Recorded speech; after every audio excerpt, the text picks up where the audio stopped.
ಕುರಿಗಳನ್ನು ಸಾಯ್ಕೊಂಡು ಕುರಿಯ ಇಕ್ಕೆಯಲ್ಲಿ ಲಿಂಗವನ್ನು ಕಂಡು ದೈವಾರಾಧನೆ ಮಾಡಿಕೊಂಡು ಬಂದಂಥ ಒಂದು ಸಮಾಜ.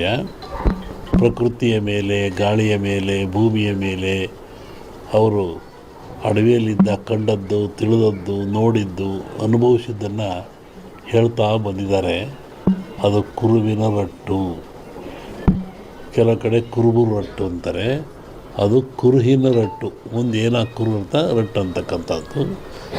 ಹಾಲು ಕೆಟ್ಟರು ಹಾಲು ಮತ್ತು ಸಮಾಜ ಕೆಡಲ್ಲ ಅಂತಾರೆ. ಹಕ್ಕ ಬುಕ್ಕರು ವಿಜಯ ಸಾಮ್ರಾಜ್ಯವನ್ನು ಕಟ್ಟಿದರು. ಇದು ಹೇಳೋ ಉದ್ದೇಶ ಏನು ಅಂತಂದರೆ, ಇವತ್ತು ಆಲಮತ ಸಮಾಜದವ್ರ ಕೈಲಿ ರಾಜ್ಯದ ಅಧಿಕಾರ ಇದೆ. ಬಿಡಿಸಿಕೊಳ್ಳೋದು ಅಷ್ಟು ಸುಲಭ ಅಲ್ಲ. ಅವರಾಗೇ ಬಿಡಬೇಕೆ ಹೊರತು ನೀವು ಬಿಡಿಸಿಕೊಳ್ಳೋದು ಸುಲಭವಲ್ಲ.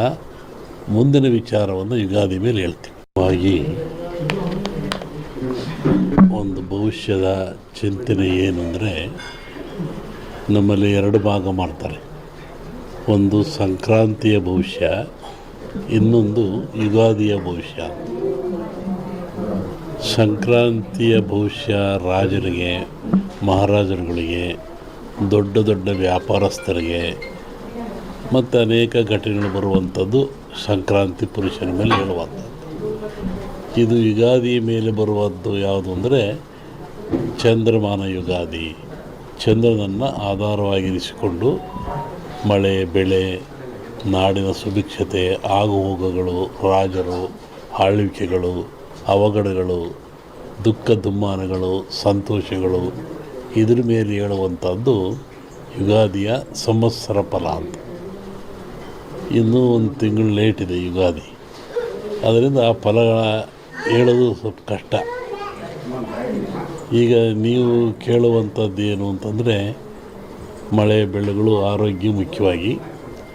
ನಮ್ಮ ದೃಷ್ಟಿಯಲ್ಲಿ ಕರ್ನಾಟಕಕ್ಕೆ ಬರುವ ಸಂವತ್ಸರದಲ್ಲಿ ಯಾವುದೇ ವಿಧವಾದ ತೊಂದರೆ ತಾಪತ್ರಯಗಳಿಲ್ಲ.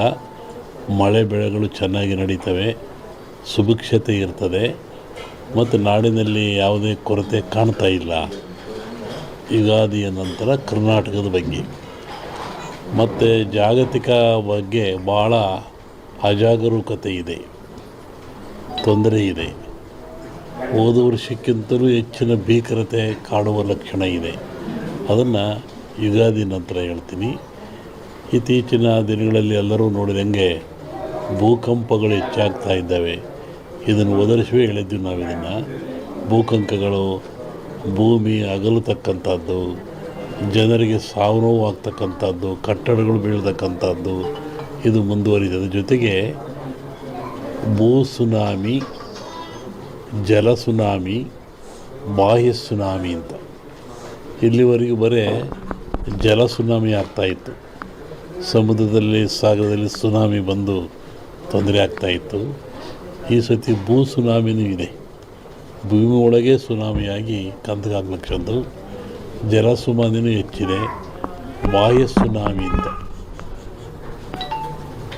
ಬಾಹ್ಯಾಕಾಶದಲ್ಲೂ ಆ ತೊಂದರೆ ಆಗ್ತಕ್ಕಂಥ ಲಕ್ಷಣ ಇದೆ. ಅದನ್ನು ಯುಗಾದಿ ನಂತರ ಹೇಳ್ತೀನಿ. ನೀವು ಭಾಳ ಅಪೇಕ್ಷೆ ಪಡುವಂಥದ್ದು ರಾಜಕೀಯ. ಏನಾಗುತ್ತೆ, ಏನಾಗ್ತಾರೆ, ಎಂತ ಆಗ್ತಾರೆ ಅಂತ ಒಂದು ಸಾಂಪ್ರದಾಯಿಕವಾದ ಮಾತು.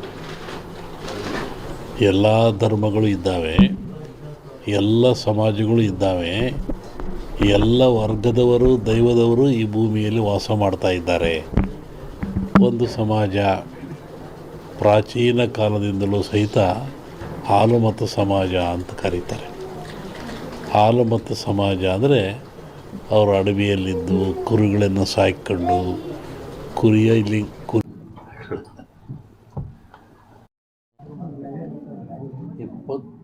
ದಿವಸ ಹಿಂದೆ ನಾನು ಧಾರವಾಡದಲ್ಲಿ ಹೇಳಿದ್ದೆ. ನಾನು ಈ ಥರ ಮಳೆ ಆಗುತ್ತೆ, ಭೂಮಿ ಕಂಪಿಸುತ್ತೆ, ಗುಡ್ಡಗಳು ಬೀಳ್ತವೆ, ಜನಗಳು ಸಾಯ್ತಾರೆ,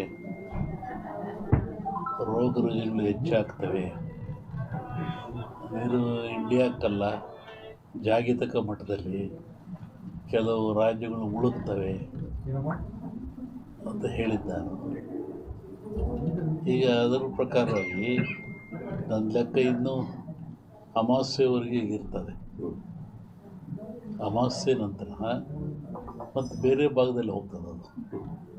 ಒಟ್ಟಿಗೆ ಇದು ಕ್ರೋಧಿನಾಮ ಸಂವತ್ಸರ. ಕ್ರೋಧನ ಸಿಟ್ಟು ಅಂತ ನಮ್ಮ ಹಿಂದೂಗಳ ಪ್ರಕಾರವಾಗಿ.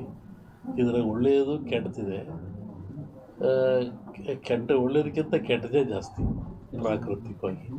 ಹಾಗಾಗಿ ಪ್ರಾಕೃತಿಕ ದೋಷ ಇದು ಮುಂದುವರಿಯುತ್ತೆ. ನನ್ನ ಲೆಕ್ಕದಲ್ಲಿ ಅಮಾವಾಸ್ಯೆವರೆಗೂ ಒಂದು ಭಾಗದಲ್ಲಿ ಕಮ್ಮಿ ಆಗ್ತದೆ, ಅಮಾವಾಸ್ಯೆಗಳು ಮತ್ತೊಂದು ಭಾಗದಲ್ಲಿ ಜಾಸ್ತಿ ಆಗ್ತದೆ. ಇದು ಇಂಡಿಯಾಗೆ ಅಂತೆಲ್ಲ ಹಲವರು ವರ್ಲ್ಡ್ ಹೇಳ್ತಿರೋದು. ನನಗೆ ಜಲಕಂಟಕ ಹೇಳಿದ್ನಲ್ಲ, ಜಲಕಂಟಕ ಇದೆ, ಎಲ್ಲ ಡ್ಯಾಮ್ಗಳು ತುಂಬ್ತವೆ ಅಂತ ಹೇಳಿದ್ದೆ ನಾನು. ಇದೆಲ್ಲ ನಡೆದಲ್ಲಿ ಹೇಳಿದ 20 ದಿವಸ ಧಾರವಾಡದಲ್ಲಿ ಹೇಳಿದ್ದು ನಾನು. ಇದು ನಡೆದಿರೋದೆಲ್ಲ ಮುಂದೆಲ್ಲ ಅದೇ ಅನಿಷ್ಟ ಜಾಸ್ತಿ. ಆಮೇಲೆ ಕರ್ನಾಟಕ ಪೊಲಿಟಿಕ್ಸು. ಒಬ್ಬ ಸನ್ಯಾಸಿ ತಪಸ್ಸಿ ಕೂತಿದ್ದಂತೆ.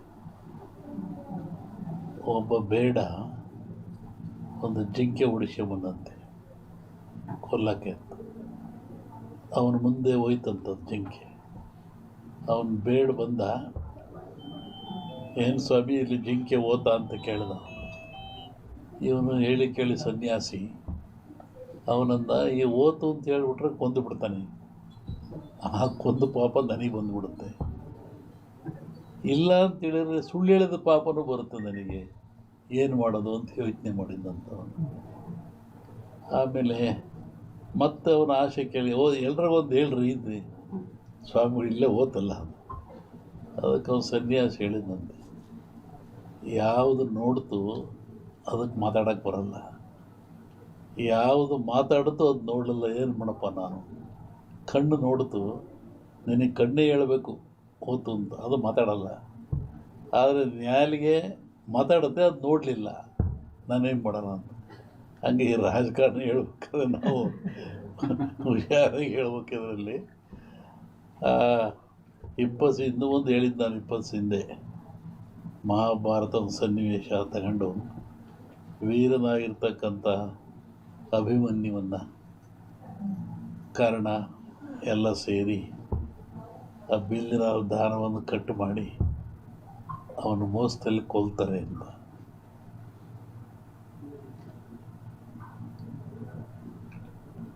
ಆಮೇಲೆ